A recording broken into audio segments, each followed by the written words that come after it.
جب صہیونیوں نے امریکی معیشت اور سیاست پر قبضہ کر لیا تو انہوں نے مشرق وسطیٰ میں اس عالمی سلطنت کو قائم کرنے کے لیے عملی اقدامات شروع کر دیے۔ برطانیہ کا بالفور ڈکلیریشن یہودی سرمایہ داروں کی اس یقین دہانی پر جاری کیا گیا تھا کہ وہ اسے جنگ میں امریکہ کی فوجی اور مالی امداد حاصل کر کے دیں گے، اور اس کے صلے میں برطانیہ اور دیگر اتحادی ممالک یہودیوں کی ارض مقدس میں اسرائیل کے قیام کے لیے مدد فراہم کریں گے۔ یوں 14 مئی 1948 کو جب تل ابیب میں اسرائیلی ریاست کے قیام کا اعلان ہوا تو یہ ریاست ارض مقدسہ یعنی یروشلم سے کئی میل دور ایک لکودق صحرا میں وجود میں آئی، مگر اپنے قیام کے صرف 19 سال کے اندر 1967 میں اسرائیل نے تمام عرب ممالک کی مشترکہ فوج کو بدترین شکست سے دوچار کر کے نہ صرف مقدس یروشلم پر اپنے قبضے میں لے لیا بلکہ شام سے گولان کی پہاڑیاں اور مصر سے صحرائے سینا بھی چھین لیا۔ یہ عرب قومیت کی یہودی مذہبی قوتوں کے ساتھ پہلی جنگ تھی۔ اس جنگ کے آغاز میں جمال عبد الناصر نے مصر کے شہریوں سے خطاب کرتے ہوئے کہا تھا، اے فرعون کے بیٹو، تمہاری موسیٰ کے بیٹوں سے جنگ ہے، اور پھر اللہ نے اپنی سنت کے مطابق وہی کیا جو اس نے پہلے بھی آل فرعون کے ساتھ کیا تھا۔ اسرائیل اب مشرق وسطیٰ کی ایک ایسی قوت تھی جس کے اشاروں پر امریکہ یہاں پالیسیاں بناتا تھا۔ یہودیوں پر جب ذلت مسلط کی گئی تو اللہ نے کہا تھا، ان پر ہر جگہ ذلت مسلط کی گئی، الا یہ کہ وہ اللہ کی پناہ میں آ جائیں یا لوگوں کی پناہ میں۔ یہودیوں نے اللہ کی پناہ میں آنا تو پسند نہ کیا، مگر انہوں نے طاقتور انسانوں کی پناہ تلاش کی جو انہیں امریکہ کی صورت مل گئی۔ امریکی ریاست پرستی انہیں اسی لیے ملی کیونکہ امریکی سیاست، معیشت، یہاں تک کہ میڈیا پر بھی صہیونی یہودی قوتوں کا قبضہ ہے۔ بقول اقبال، فرنگ کی رگِ جاں پنجہ و یہود میں ہے۔ تمام یہودیوں کے لیے امریکی سرپرستی ہرگز آن کی منزل نہیں ہے، بلکہ یہ ان کے نزدیک اصل منزل کی طرف لے جانے کا ایک راستہ ہے۔ ان کی اصل منزل تو یروشلم میں ہیکل سلیمانی سے ایک ایسی حکومت کا قیام ہے جو پوری دنیا کی حکمران ہو، یعنی واحد سپر پاور وہی ہو۔ یہودیوں کے اسی پلان کی تکمیل کے لیے امریکہ کو آہستہ آہستہ مشرق وسطیٰ میں اپنا وجود اور طاقتور کردار اسرائیل کے سپرد کر کے یہاں سے رخصت ہونا ہے تاکہ یہاں داؤد و سلیمان کے بیٹوں کی حکومت قائم ہو سکے۔ امریکہ کی اس خوشگوار رخصتی کے پروگرام کا آغاز 13 اگست 2020 میں ابراہیمی معاہدہ سے ہوا، جس میں امریکہ، اسرائیل اور عرب امارات شامل تھے، اور پھر اسی سال 11 ستمبر کو بحرین بھی اس کا حصہ بن گیا۔ یوں دو مسلم حکومتوں نے خطے میں اسرائیل کی بالادستی کو تسلیم کر لیا، اور اب وہ ان کی وہ حفاظتی ذمہ داری جو کبھی امریکہ کے ذمہ تھی اسرائیل کے پاس چلی گئی، اور اس وقت ان دونوں ممالک کی فضائی حدود کا دفاع وہاں سے کیا جاتا ہے۔ اس کے بعد اردن اور مصر کی طرح مراکش اور سوڈان نے بھی اسرائیل کو تسلیم کر لیا۔ عمان اس رستے پر گامزن ہے۔ سعودی عرب پر بھی اس ابراہیمی معاہدے میں شامل ہونے کے لیے مسلسل دباؤ ڈالا جا رہا تھا۔ صحافی خوستگی کی موت، جسے دیگر کئی خوفزدہ کرنے والے حربے بھی استعمال کیے گئے۔ ایران کا خوف گزشتہ 20 سال سے ان پر سوار تھا، لیکن اسرائیل سے تعلق بڑھانے کی وجہ سے سعودی عرب کی آبادی ایک دم مشتعل ہو سکتی تھی، جس کے نتیجے میں کچھ بھی ہو سکتا تھا۔ اس فریضے کے لیے پاکستان سے بھی مدد طلب کی گئی کہ اگر پاکستان اسرائیل کو تسلیم کر لے تو پھر ہم آپ کا بہانہ بنا کر یہ قدم اٹھا سکتے ہیں۔ ریاض کی مشہور میٹنگ جو صرف 4 افراد پر مشتمل تھی، اس میں سے ایک فرد عمران خان نے ایسا کرنے سے انکار کیا، جس کی وجہ سے وہ آج تک اپنی اس گستاخی کا خمیازہ بھگت رہا ہے۔ سعودی عرب کے لیے بہت مشکل ہے۔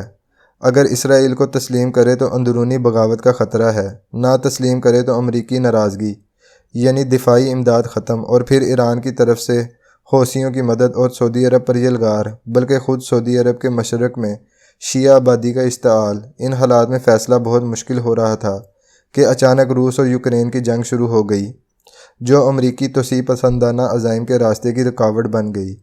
اس محاذ جنگ نے دونوں طرف سفارتی محاذ کھول دیے۔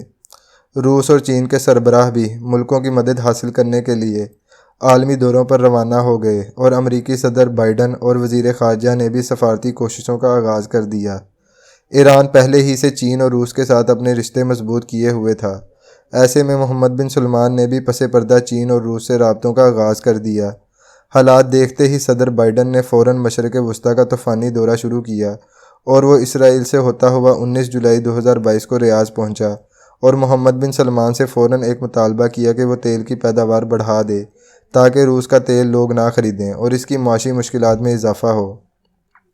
محمد بن سلمان نے یہ کہہ کر انکار کر دیا کہ اس طرح تو ہماری اپنی مشکلات میں اضافہ ہو سکتا ہے، اور اگر آپ نے روس سے لڑنا ہی ہے تو پھر اپنا تیل زیادہ سے زیادہ مارکیٹ میں لے کر آؤ۔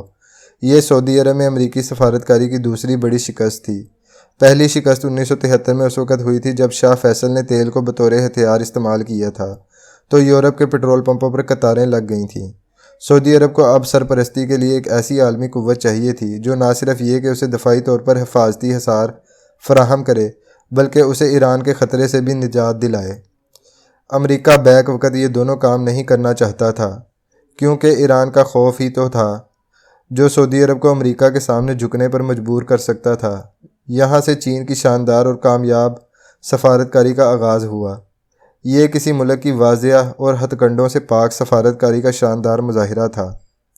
چین نے سب سے پہلے سعودی عرب کو ایران کے خوف سے آزاد کروانے کے لیے دونوں کے درمیان مصالحت کے عمل کا آغاز کیا، اور گزشتہ دنوں سعودی عرب اور ایران کے درمیان معاہدہ طے پا گیا، جس کے نتیجے میں ایران نے یقین دلایا کہ وہ ایسے تمام عسکری گروہوں کی مدد بند کر دے گا جو یمن اور سعودی عرب میں لڑ رہے ہیں۔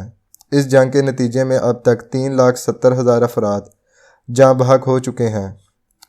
وائٹ ہاؤس کو جب اس خبر سے مطلع کیا گیا تو انہوں نے تبصرہ کیا کہ ہمیں خدشات ہیں کہ ایران اپنے وعدے پر قائم نہیں رہے گا۔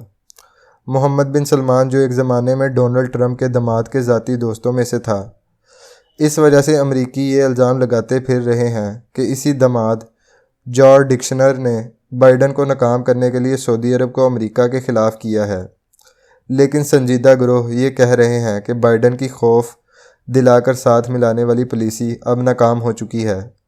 Council of middle east studies کے سربراہ سٹیون کک نے خبردار کیا ہے کہ اگلی صدی چین کی صدی ہے اور عین ممکن ہے کہ پیٹرو ڈالر کا خاتمہ ہو جائے اور تیل چینی یوآن میں بیچا جانے لگے۔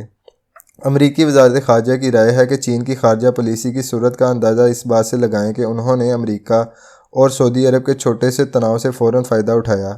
امریکہ نے جب اس معاہدے کے فوراً بعد سعودی عرب سے رابطہ کیا تو محمد بن سلمان نے امریکیوں کے سامنے مطالبات کی طویل فہرست رکھ دی، جس میں سب سے اہم یہ تھا کہ ہمیں سویلین نیوکلیئر پروگرام چاہیے، مکمل دفاعی ذمہ داری اور اسلحہ کی فروخت پر کم سے کم پابندیاں۔